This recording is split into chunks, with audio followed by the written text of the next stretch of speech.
মধ্যে অনুরাগ জন্মে, একে অপরকে পাবার আকাঙ্ক্ষা জন্মে, তাকেই বলে পূর্বরাগ। এইবার পূর্বরাগ কয় প্রকার?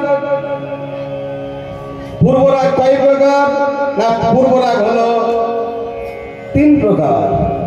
এক হলো নীলি, 2 হলো কুসুম্ভং, আর 3 হলো মঞ্জিষ্ঠা। দেখুন, কথাগুলো মন দিয়ে শুনবেন, ভালো লাগবে।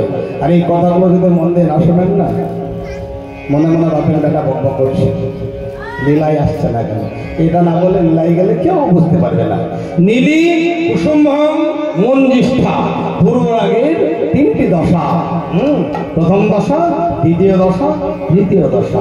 নীলি দশা কাকে বলে? সবেমাত্র গাছের ডালে কুঁড়ি, ফুল ফুটলো না, শুধুমাত্র কুঁড়ি এসেছে। ঠিক পূর্বরাগ জেগেছে, নায়ক নায়িকা মানে ছেলে এবং মেয়ের মধ্যে একে অপরকে পাওয়ার জন্য অনুরাগ জন্মেছে, কিন্তু কেউ জানলো না তাদের কথা।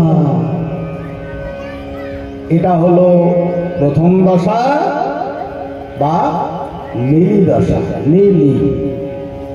দ্বিতীয় দশা হলো কুসুম্ভং, মানে কুঁড়ি দশা অতিক্রম করে সবেমাত্র ফুল ফুটলো, সবেমাত্র ফুল ফুটলো, কিন্তু মধু এলো না, ফুলের মধ্যে মধু আসেনি। দেখবেন যে ফুলের যেমন আয়ু, যে ফুল হয়তো 5 দিন 7 দিন থাকবে, দেখবেন 2 দিন পরে সৌরভ আসবে, গন্ধ আসবে, আর মধু আসবে। যে ফুল সকাল থেকে বিকেল পর্যন্ত থাকবে, দেখবেন হয়তো 2 ঘন্টা, ফুল কুড়ি থেকে ফোটার পরে হয়তো 2-3 ঘন্টা পরে মধু আসবে, সৌরভ আসবে, মানে গন্ধ আসবে। এটা হলো দ্বিতীয় দশা, মানে কুঁড়ি থেকে ফুল সবে মাত্র ফুটলো, কিন্তু মধু এলো না। এখানে ভাবতে হবে, ফুল ফুটলো কিন্তু মধু এলো না, ফুলের মধ্যে গন্ধ এলো না, তখন মধু আসেনি, গন্ধ আসেনি, শুধুমাত্র কুঁড়ি থেকে ফুলটা ফুটলো। এই দশাটাকে বলছে কুসুম্ভং দশা। মানে পূর্বরাগে এবারে যদি যাই, নায়ক নায়িকার মধ্যে যে পূর্বরাগ জন্মেছে, এটা জানলো কে? সবচেয়ে নিকটজন, মানে সদা সর্বদা সব সময় যে কাছে কাছে থাকে, সেই জানলো।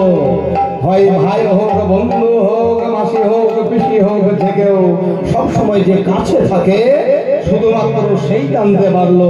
মানে প্রেমের আধো আধো বহির প্রকাশ, প্রেমের আধো আধো বহির প্রকাশ সবাই জানলো না, সবচেয়ে নিকট জানলো।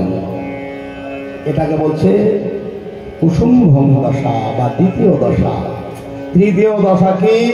মঞ্জিষ্ঠা বা শেষ দশা, পূর্বরাগের শেষ দশা, মঞ্জিষ্ঠা দশা। মঞ্জিষ্ঠা দশা কাকে বলে? ওই যে বললাম ফুল ফুটলো, এবারে কি হলো? দ্বিতীয় দশা পার হয়ে গেল, এইবার ফুলের মধ্যে মধু টইটুকুর হয়ে গেল, মধুতে ফুলটা ভরে গেল। হ্যাঁ, ফুলের মধ্যে মধু ছল ছল করছে, ঢেউ ফেলছে, আর গন্ধ ছড়িয়ে দিচ্ছে, ছড়িয়ে দিচ্ছে। সুগন্ধ অনুসরণ করে মৌমাছি আসুক, ভ্রমরা আসুক, মধু পান করুক, চলে যাক। ফুল যখন অত্যন্ত মধুতে ভরে যায়, তখন পাপড়িগুলো এলিয়ে বেলিয়ে দেয়, মনে মনে ভাবে মধু আসুক, মধু পান করুক, চলে যাক, এতে আমার কোনো কিছুই যায় আসে না।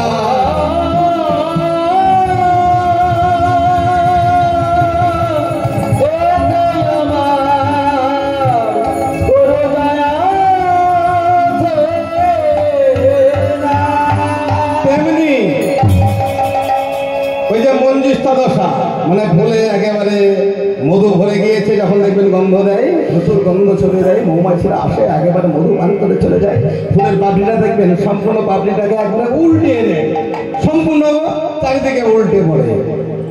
তাই যখন প্রেম প্রগাঢ় হয়ে যায়, নায়ক নায়িকার মধ্যে, ছেলে মেয়ের মধ্যে যখন প্রেমটা খুব প্রগাঢ় হয়ে যায় তখন মনে মনে ভাবে, এই রত্না তুই আমার সঙ্গে প্রেম করছিস? ও বলছে হ্যাঁ হ্যাঁ বাবু, হ্যাঁ তোমার সঙ্গে আমি প্রেম করছি। তোমার আমার প্রেমের কথা আর লুকিয়ে রেখে কোনো প্রয়োজন নাই। প্রেম করেছে 14 পুরুষ, বাবা কাকা জ্যাঠা, ভালোবাসার কথা কবু যায় না রেখে ঢাকা। ভালোবাসার কথা কোনোদিন ঢেকে রাখা যায় না। বাবা কাকা জ্যাঠা প্রেম করেছে, আমিও প্রেম করব আর তুমিও প্রেম করবে।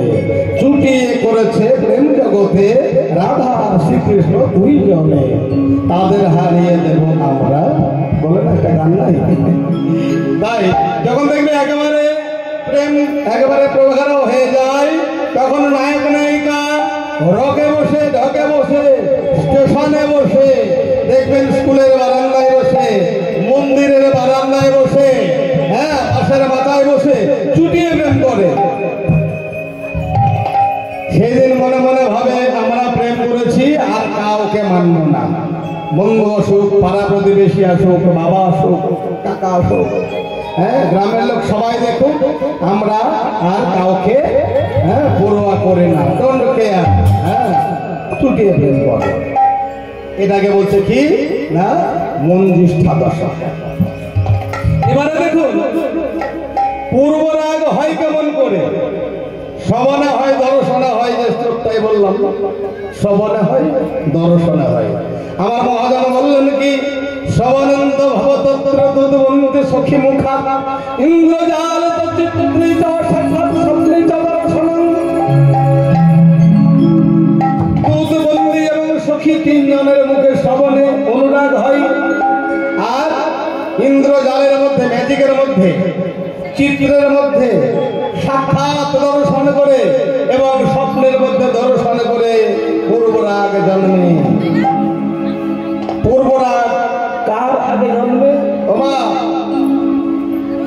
পূর্বরাগ কার আগে জন্মে এখানে জানতে হবে, নারী না পুরুষ? ও বাবা,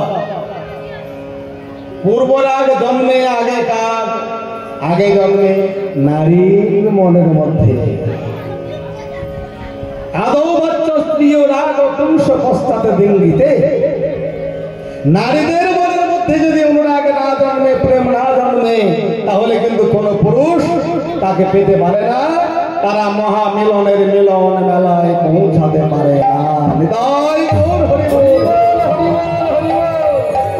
তাই নারীর মান বাড়ানোর জন্য নারীর পূর্বরাগ আগে জন্মে। তাই কীর্তনের আসরে দেখবেন রাধারানীর পূর্বরাগটা আগে গাইতে হয়। তা চলুন রাধারানীর পূর্বরাগ আমার গাওয়া যেটা কর্তব্য বা গীতব্য বস্তু, এরপরেই হবে চিত্রপট মিলন। তো চলো, আমার রাধারানীর প্রত্যেক যে দশা, নীলি দশা, কুসুম দশা আর মঞ্জিষ্ঠা দশা, প্রথম দশা, দ্বিতীয় দশা, তৃতীয় দশা, তিনটি দশার তিনটে, হ্যাঁ একটা একটা করে তিনটে পদ গাইব আমি, তারপরে আমি লীলাটা রেখে।